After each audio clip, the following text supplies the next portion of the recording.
A lot of questions remain after two people were found dead inside an Apopka store Friday night. I'm News 6's Mark Lehman. We are at Griffin's General Store. We spoke with the daughter and niece of the two. She says her family is overwhelmed by this, and they're searching for answers. There's a convenience store in Apopka, Florida that never closed.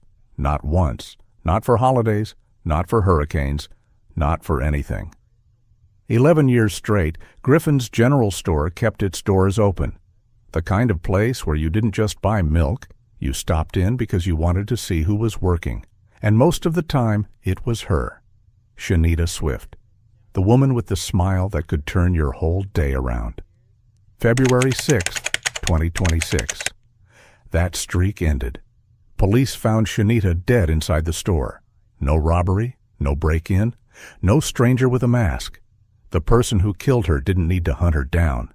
He already knew her schedule, knew her routine, and knew exactly where she'd be, because he'd been standing right next to her. If you're new to Domestic Crime Ledger, hit that subscribe button and drop a like.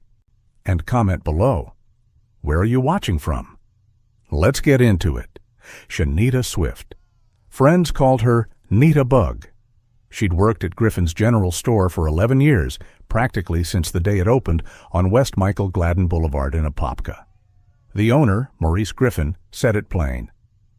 She loved to come to work. She always was on time and no issues with her. That wasn't just boss talk. Customers felt it too. Marvin Prince, a regular, remembered her the same way. Every time I come to this door, she just had that smile on her face. She was generous. Another friend, Victor, put it like this. When you got in the store, she would say something funny and bring you up even if she didn't know you were down. She was just that type of person. Shanita had a daughter. She had friends scattered across different states. And she made sure to stay in touch. She'd check in on their families, pass along her new number if it changed. That kind of intentional. That kind of loyal. Griffin's General Store wasn't just any shop. It was a neighborhood spot. Hot breakfast and lunch until 1 in the afternoon. Seafood available. Barbecue on the weekends. The kind of place people came back to because it felt like home. And Shanita was a big part of why. But there was someone else who came around. Her brother, Ezra Swift. People called him Country E. 45 years old. Known for being playful, always cracking jokes, the type to mess around with you in that rough brotherly way. But according to Maurice Griffin, when Ezra visited the store, things weren't always smooth. He said the two of them bumped heads from time to time, nothing violent. Nothing that made him call the cops. Just tension, sibling stuff. Or so it seemed. So the questions start here. What were they really arguing about? Why didn't anyone think it was serious? And what happened in those final hours that turned tension into tragedy? February 6th, 2026 started like any other day at Griffin's General Store. Shanita was behind the counter. Customers came in and out. Everything felt normal. Around 6:30 in the evening, her friend Victor stopped by. He knew Shanita well. And that night, she seemed like herself. Smiling, talking.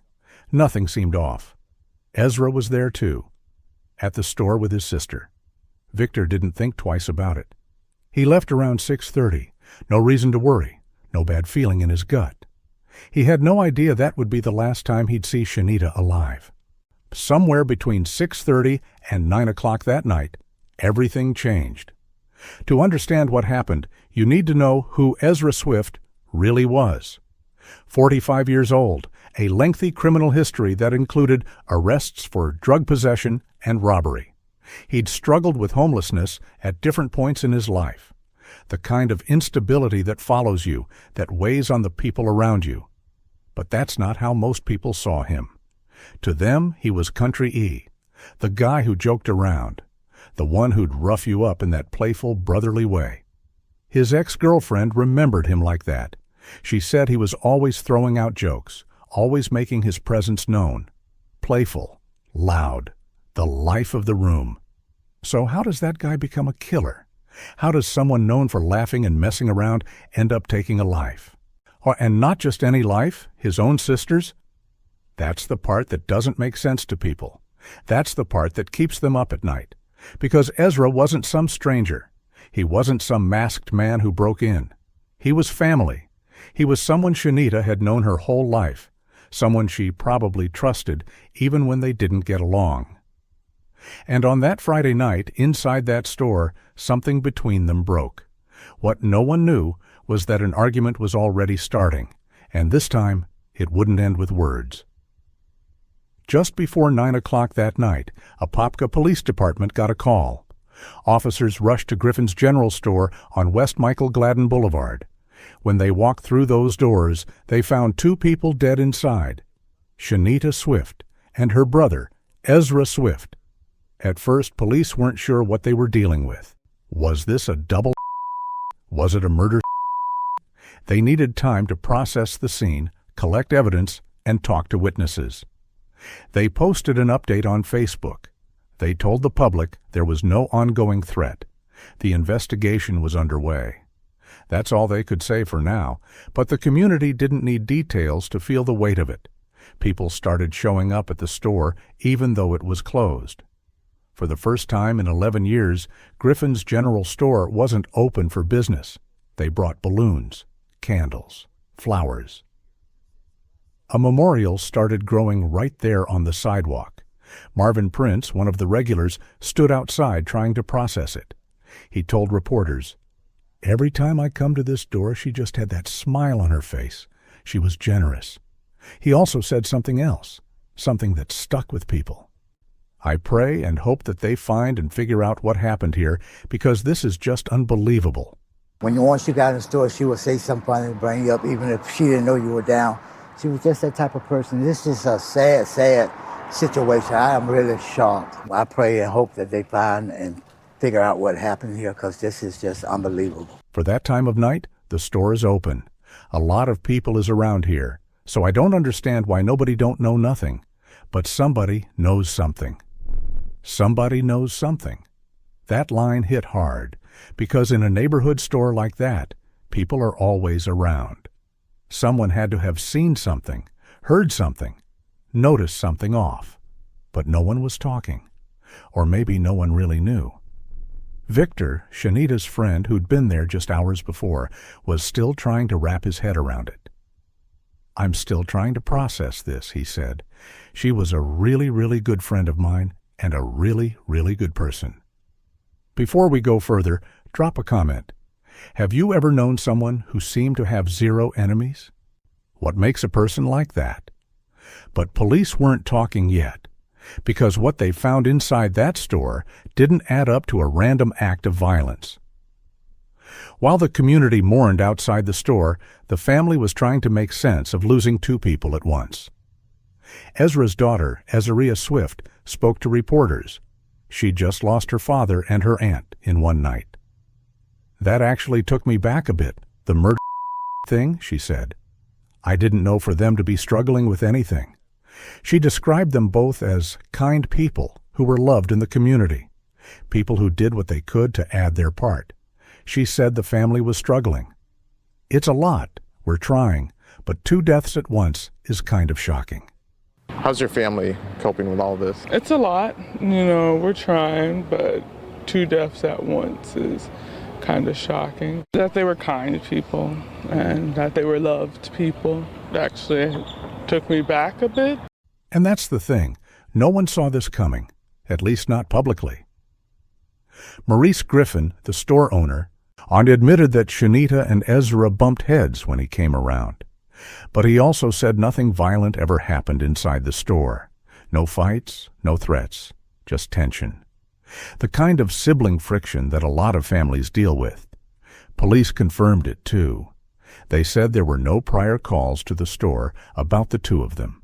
No documented domestic incidents. No history of violence between brother and sister. No restraining orders. No social media posts hinting at problems. No warnings that anyone could point to and say, "Yeah, we should have seen this." Even Ezra's ex-girlfriend was shocked. She posted a tribute online. She said they hadn't seen each other in a long time, that they'd gone their separate ways in life. No bad blood? just distance. She said she would never wish anything like this to happen to him. She remembered him as playful, always joking around, the type to make his presence known. So the question everyone kept asking was the same one Shanita's friends were asking online. Who would want to kill her? One friend posted, "I cried literally all night because who would want to kill her? She's a sweetheart and loved people unconditionally." But here's the hard truth. The person who wanted to kill her wasn't some enemy, wasn't some stranger with a grudge.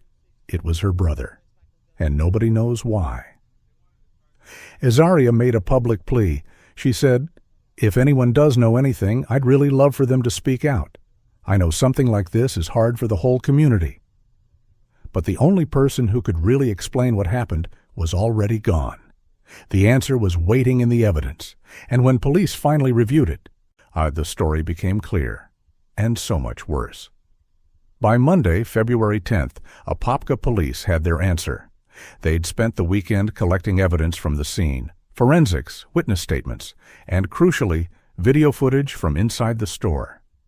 Family members, including Azaria, were brought in to review the video with detectives. They needed to see it. They needed to understand what happened to their loved ones. And when the investigation wrapped, police released their findings. It was a domestic murder. Ezra Swift fatally shot his sister, Shanita, inside Griffin's general store. Then he turned the gun on himself. According to police, the two had gotten into an argument inside the store. That argument escalated, and it ended in violence. No motive was disclosed, no note left behind, no explanation that made any of it make sense. The case was closed, because when the person who commits the crime is also dead, there's no trial, no courtroom, no chance for prosecutors to lay out a timeline or explain why. No defense attorney arguing circumstances. No jury weighing guilt or innocence. Ezra was the perpetrator, and he was the only witness to his own actions. He made sure no one would ever get his side of the story. For the community, that closure didn't feel like closure at all. People were left trying to reconcile two versions of the same man. The Ezra they knew, playful, joking, loud, and the Ezra who walked into that store and pulled a trigger. Victor, who'd been friends with both of them, was grieving twice over. He said, "He was a really, really good friend of mine and a really, really good person." He wasn't just mourning Shanita. He was mourning Ezra, too. Because even knowing what Ezra did, the memories didn't just disappear. The friendship didn't just vanish. That's the complexity of these situations. People aren't just one thing. Someone can be funny, loyal, a good friend, and still be capable of unthinkable violence. And the people left behind have to carry both truths at the same time. Here's the question. When someone you love commits an unthinkable act, do you A, separate the person you knew from what they did, or B, accept that you never really knew them at all? Defend your answer in the comments, because that's the question Azaria is living with. That's the question Victor is living with. That's the question everyone who knew Ezra and Shanita is trying to answer. But there was something the public didn't know yet, on something that explained why this happened at the store and why Shanita never saw it coming. Here's what people didn't realize at first. Ezra's visits to the store weren't random. They were frequent. Maurice Griffin, the owner, said it himself. The two of them bumped heads regularly, not just once or twice, regularly. But he never stepped in, never called anyone, never thought it was serious enough to intervene. Why? Because, in his words, nothing happened when he was in the store. No punches thrown, no property damaged, just arguments, just tension, so it got normalized. That's the missed warning right there. Repeated conflict in a workplace, between siblings, and everyone around them just got used to it. Now add in everything else about Ezra, the drugs, the homelessness, the criminal record, arrests for possession, and arrests for robbery. All of it was there, all of it was known, but none of it triggered alarm bells. Because he was family, because he was playful, because people saw the jokes and the roughhousing and figured that's just who he was. For Shanita, that store was everything. Her safe space, her routine, her livelihood, the place where she showed up on time every single day for 11 years. But it was also the one place Ezra knew she'd always be. He didn't have to hunt her down, didn't have to guess her schedule. She was there, predictable, accessible. And the argument on February 6th? That wasn't new. It was just the final one. This wasn't a sudden snap. This wasn't out of nowhere. It was a pattern. And it escalated. The problem is, no one intervened, because sibling conflict doesn't set off the same alarms as partner violence. When a boyfriend and girlfriend fight at work, people notice. When a husband shows up and argues with his wife, someone calls the cops. But when it's a brother and sister, people shrug it off. Family drama, sibling stuff, they'll work it out. Except sometimes they don't, and that's the part that haunts everyone who knew them, because the signs were there. They just didn't know what they were looking at. Shanita's daughter is living with a grief most people can't understand. She didn't just lose her mother, she lost her mother to her uncle, someone she probably loved, someone she grew up around. That's a weight no child should have to carry. Friends are replaying their last conversations with Shanita, looking for signs they missed, wondering if there was something they could have said or done. Victor keeps thinking about that evening. 6:30. She seemed fine, normal, smiling. Was there something in her voice he didn't catch? Some tension he didn't pick up on? Probably not. But he'll wonder anyway. That's what survivors do. The community is grappling with a hard reality. Domestic violence isn't always what you think it is. It's not always a boyfriend and girlfriend, not always a husband and wife. Sometimes it's siblings, sometimes it's parents and children, sometimes it's people you'd never suspect. And it doesn't always come with warning signs you can see from the outside. Griffin's general store eventually reopened. Life goes on. Bills still need to be paid. The neighborhood still needs that corner store. But it's different now. Every customer who walks through those doors remembers the woman who used to stand behind the counter, the one with the smile. Us, the one who made you feel seen. Ezariah made a public plea after the investigation closed. She said, "If anyone does know anything, I'd really love for them to speak out. I know something like this is hard for the whole community." But here's the thing, the only person who could really explain why this happened is gone. No trial means no testimony, no motive laid out in court, no timeline presented to a jury, just questions. Why that night? What was the argument about? Was it money? Family issues? Something that had been building for years? Could Maurice Griffin have done something? Could Victor have stayed longer? Could anyone have stopped it? We'll never know. The truth is, we'll never know the full story. But we do know this. It didn't have to end this way. Let's break down the missed intervention points, because there were several. Our first, the repeated workplace conflict. Maurice Griffin knew Shanita and Ezra bumped heads regularly. He saw it happen. He was aware of the tension. He could have banned Ezra from the store. He could have called authorities and reported the ongoing disputes. He could have created a boundary, but he didn't, because nothing physical happened in front of him, so it didn't seem serious enough. Second, Ezra's criminal history and homelessness.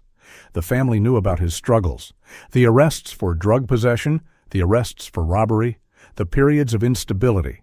They could have pushed harder for intervention services, counseling, housing support, programs designed to help people like Ezra get back on their feet.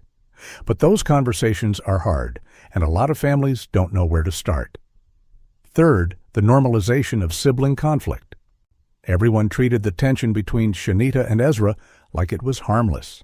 Just brother and sister stuff. Just family drama. But when one party has a history of instability, when one party is struggling with drugs and homelessness, that conflict isn't harmless anymore. It's a warning sign. And it got ignored. Then there's the role of bystanders. Victor saw both of them that evening. He talked to Shanita. He was in the store with Ezra there too. He sensed nothing wrong. And that's not his fault, but it shows how invisible these situations can be. There's also a training gap. Most domestic violence resources focus on intimate partners, boyfriends, girlfriends, husbands, wives. But siblings, parents and children? That's not where the focus is. So people don't know what to look for. They don't know when to step in. And there's a policy gap too. No red flag laws were triggered. No welfare checks were done. No mandated reporting for workplace family disputes. Ezra had a criminal record, but that alone doesn't stop someone from owning or accessing a gun.